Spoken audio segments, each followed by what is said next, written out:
સર્વે વૈષ્ણવોને મારા જય શ્રી કૃષ્ણ. આપ સર્વેનું મારી ચેનલ હસુ પટેલમાં સ્વાગત છે.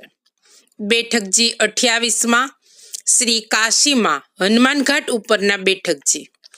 કાશીમાં શ્રી હનુમાન ઘાટ ઉપર આપ શ્રી બિરાજ્યા. ત્યાં આપ શ્રીએ વિધિસરનો સંન્યાસ લીધો અને પૂર્ણાનંદ નામ ધારણ કર્યું. આપ શ્રી અહીં બિરાજી વાણી અને અન્ન જલનો ત્યાગ કર્યો. આ રીતે 18 દિવસ બિરાજ્યા પછી 7 દિવસ સુધી પરમહંસ વ્રત ધારણ કરીને બિરાજ્યા.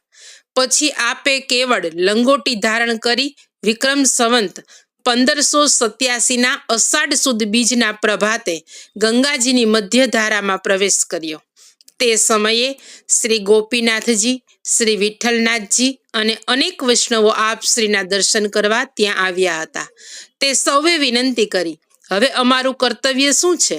ત્યારે આપ શ્રીએ નદીની એક શિલા ઉપર ખડીથી 3.5 શ્લોક લખ્યા, જે શિક્ષા શ્લોકીના નામે પ્રસિદ્ધ છે. તે જ વખતે ત્યાં શ્રીનાથજીએ પ્રગટ થઈ 1.5 શ્લોક કહ્યો અને સૌને યાજ્ઞા કરી કે જો તમે આ કાળરૂપી પ્રવાહમાં પ્રભુથી બહિર્મુખ બની ખેંચાઈ જશો તો આ કાળ તમને તાણી જશે, પરંતુ જો તમે શ્રી ગોપીજન વલ્લભમાં ચિત્ત રાખી તમારું સેવા સ્મરણ કર્તવ્ય કરશો તો આ કાળ તમને બાધા કરશે નહીં. શ્રીનાથજી ત્યાંથી અંતર્ધ્યાન થયા પછી મધ્યાહન સમયે આપ શ્રીએ ગંગાજીની મધ્યધારામાં પ્રવેશ કર્યો. ત્યાંથી અતિ તેજસ્વી પ્રકાશનો પુંજ પ્રગટ થયો અને તે મોટા સ્તંભ રૂપે આકાશ સુધી પહોંચ્યો અને તે દ્વારા શ્રી મહાપ્રભુજી ગોલોકધામમાં પધાર્યા. આ અલૌકિક લીલાના દર્શન ત્યાં ઉપસ્થિત સૌને થયા.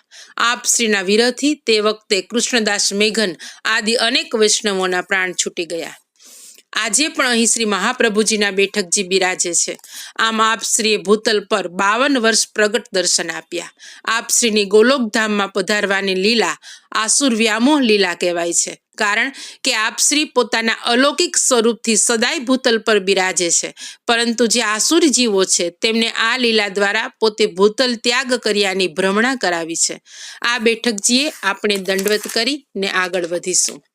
શ્રી કાશીમાં હનુમાન ઘાટ ઉપરના બેઠકજીમાં બિરાજતા શ્રી વલ્લભને આપણા સૌના પૂર્ણ પ્રેમે સાષ્ટાંગ દંડવત પ્રણામ પહોંચે.